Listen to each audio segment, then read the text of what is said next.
राजनीति से काम तक,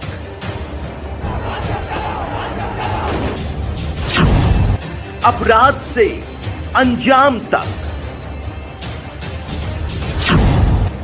खेत से खलिहान तक, खिलाड़ी से मैदान तक, की धमाकेदार रात, सितारों से आसमान तक, अब हर खबर पर होगी हमारी नजर।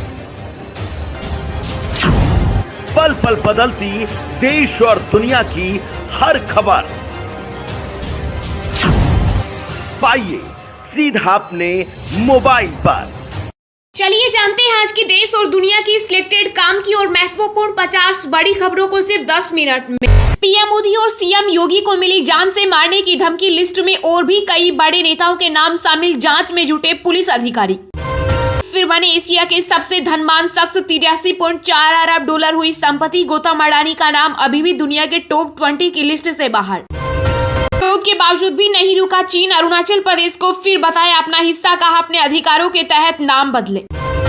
मानस और भगवत गीता को राष्ट्रीय किताब घोषित किया जाए, अयोध्या के संतों ने की मांग।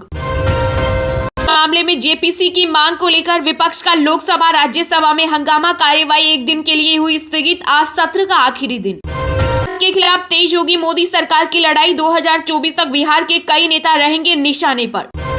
खुलेंगे केदारनाथ धाम के कपाट, श्रद्धालुओं को मिलेगी कई खास सुविधाएं। अब तक 9.68 लाख लोगों ने करवाए रजिस्ट्रेशन। 17 अप्रैल तक बढ़ी दिल्ली के पूर्व डिप्टी सीएम मनीष सिसोदिया की न्यायिक हिरासत, मनी लॉन्ड्रिंग केस में जमानत पर 12 अप्रैल को होगी सुनवाई।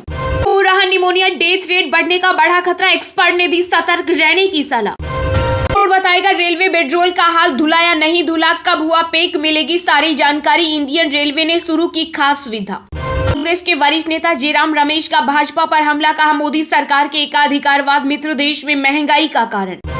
गृह मंत्रालय ने जारी की एडवाइजरी, सभी राज्यों और केंद्र शासित प्रदेशों को हनुमान जयंती पर कानून व्यवस्था बनाए रखने का दिया निर्देश, कहा माहौल बिगाड़ने वालों पर रखे कड़ी नजर। विपक्षी दलों को दिया बड़ा झटका, सीबीआई ईडी के मनमाने इस्तेमाल के आरोप वाली याचिका को किया खारिज, कहा अलग गाइडलाइन नहीं बना सकते। ने फिर खुलेआम उतरा अमेरिका, कहा अरुणाचल भारत का अभिन्न अंग, फालतू बात न करे। चीन ने बदले नाम तो अमेरिका ने भी लगाई लताड़। रामलीला मैदान में फिर एक बार जुटे किसान और मजदूर, कई मांगों को लेकर कर रहे संघर्ष, अपने हक के लिए भरी हुंकार। 60,000 के पार पहुंचा सोना, चांदी में भी आया उछाल, 1 किलोग्राम के लिए चुकाने होंगे 74,000 से अधिक के दाम। इलाहाबाद दिव्यांगों के लिए मंदिरों में होगी तत्काल दर्शन की व्यवस्था, मद्रास हाईकोर्ट ने जारी किया आदेश। धाम यात्रा शुरू होने से ठीक पहले जोशीमठ बचाओ संघर्ष समिति ने सरकार को बड़ी धमकी दी, कहा एनटीपीसी का प्रोजेक्ट नहीं रुका तो रोक देंगे ट्रैफिक। तो सावरकर बन सकते हैं और नहीं गांधी। महाराष्ट्र के डिप्टी सीएम देवेंद्र फडणवीस ने कहा सावरकर बनने के लिए कुर्बानी देनी पड़ती है।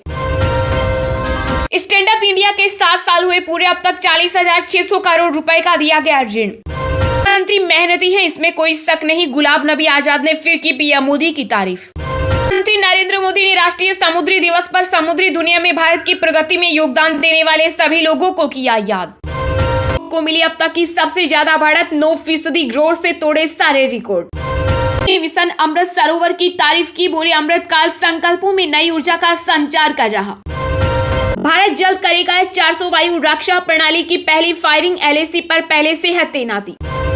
में 795 अभ्यर्थियों को सीएम योगी आदित्यनाथ ने बांटे नियुक्ति पत्र, कहा ईमानदारी अपनाई सफलता साथ चलेगी। मंत्री नितिन गडकरी ने माना कांग्रेस के पूर्व अध्यक्ष का आभार, कहा हम राहुल गांधी के आभारी हैं कि उन्होंने हमें वीर सावरकर को घर घर पहुंचाने का मौका दिया। इतिहास को बदलने की कोशिश हो रही है, एनसीईआरटी सिलेबस में बदलाव पर बोले कांग्रेस अध्यक्ष मल्लिकार्जुन खड़गे। बंगाल की मुख्यमंत्री ममता बनर्जी और राज्यपाल बोस ने हुड़दंगियों को जड़ से उखाड़ फेंकने का लिया संकल्प। पंजाब के मुख्यमंत्री भगवंत मान की युवाओं से बातचीत, कहा नौजवान आइडियाज लाएं, सरकार डेवलप करने में करेगी मदद।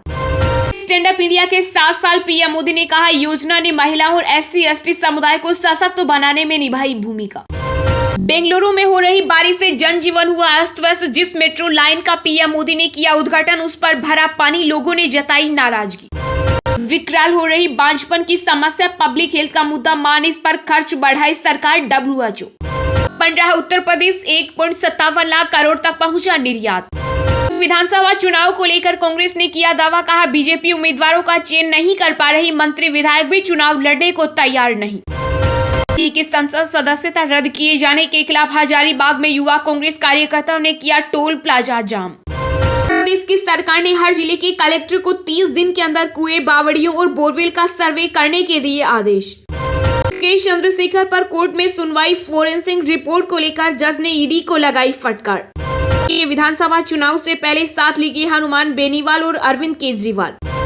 संरक्षण में सिरमौर, राजस्थान सरकार दे रही ऊंट पालकों को प्रोत्साहन। अब तक 17,000 से अधिक ऑनलाइन आवेदन प्राप्त हो चुके।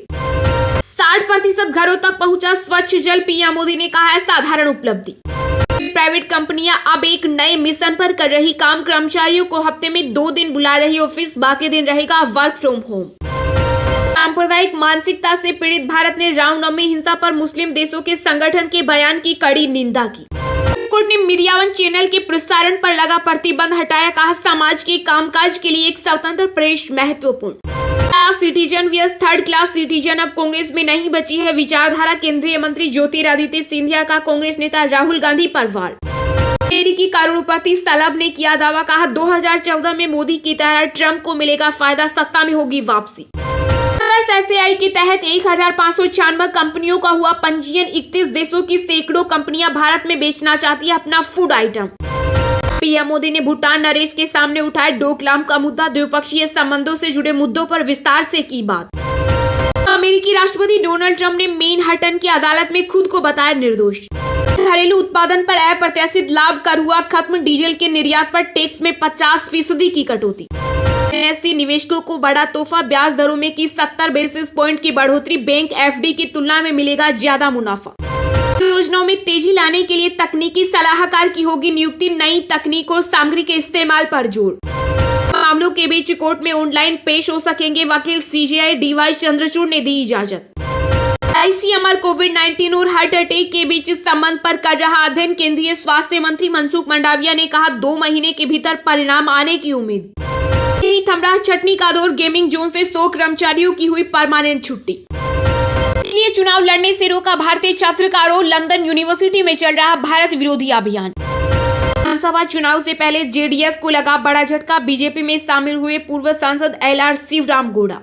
लामा ने 110 साल जीने का किया दावा, अनुयायियों को भरोसा दिलाया, कहा स्वस्थ और चुस्त दुरुस्त हूँ, 20 साल और आपकी सेवा करूंगा। इस राज्य निर्वाचन आयुक्त ने सभी जिला अधिकारियों के साथ की निकाय चुनाव तैयारी की समीक्षा। इसने बीजेपी राज्य प्रमुख बंदी संजय को हिरासत में लिया, हाईकोर्ट में दायर हुई हेबियस कॉर्पस याचिका। मुख्यमंत्री हेमंत सोरेन ने रिम्स में चिकित्सा पदाधिकारियों को दिया प्रशस्ति पत्र। मस्जिद में नहीं होगा सर्वे, मथुरा कोर्ट ने लगाई रोक। चलिए अब जानते हैं जो आम आदमी के काम की और फायदेमंद खबरें हैं उनको विस्तार से। दिल्ली के रामलीला मैदान में फिर एक बार जुटे किसान और मजदूर कई मांगों को लेकर कर रहे संघर्ष, अपने हक के लिए भरी हुंकार। जी हां, किसानों और मजदूरों से जुड़ी मांगों को लेकर दिल्ली के रामलीला मैदान में किसान मजदूर संघर्ष रैली आयोजित की गई। इस रैली में हिस्सा लेने के लिए देश के अलग अलग राज्यों से हजारों की तादाद में किसान रामलीला मैदान पहुंचे। खेती और मजदूर यूनियन सीटू, अखिल भारत किसान महासंघ और all India agricultural workers association की ओर से इस रैली का आयोजन किया गया। बता दें कि MSP गारंटी कानून निजीकरण बंद करने, कॉर्पोरेट परस्त नीतियों को खत्म करने, किसानों की खुदकुशी रोकने और लेबर कोड निरस्त करने समेत कई अन्य मांगों को लेकर इस रैली का आयोजन किया गया। रैली को संबोधित करते हुए किसान और मजदूर से जुड़े संगठन के नेताओं ने केंद्र सरकार पर जमकर हमला बोलते हुए कहा कि मौजूदा केंद्र सरकार सिर्फ कॉर्पोरेट के फायदे के लिए काम कर रही है और उन्हें किसानों और मजदूरों से कोई लेना देना नहीं है। किसान संगठन का कहना है कि केंद्र की मोदी सरकार ने मजदूरों के श्रम कानूनों को खत्म कर नई 4 श्रम संहिताएं बनाई है। ये श्रम संहिताएं मजदूरों के नहीं बल्कि पूंजीपतियों व बड़े कॉर्पोरेट संस्थाओं के हक में है। किसान संगठनों ने कहा कि सरकार की तरह से गरीब मजदूर वर्ग और किसानों पर लगातार हमला किया जा रहा है, जिसका मजदूर वर्ग पूरी तरह से जवाब देगा।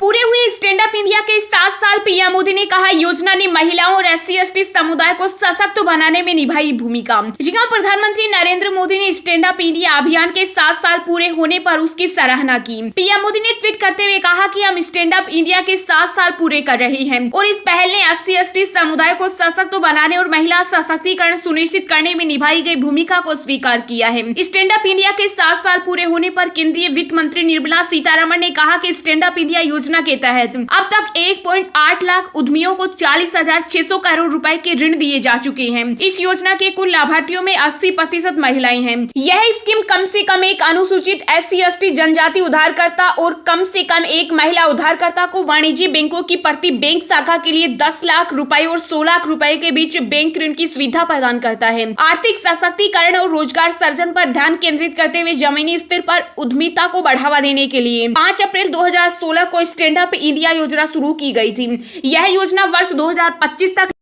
राजनीति की धार हो या खेल की रफ्तार, गांव की चौपाल हो या शहरों का धमाल, आप तक पहुंचेगी हर एक खबर सबसे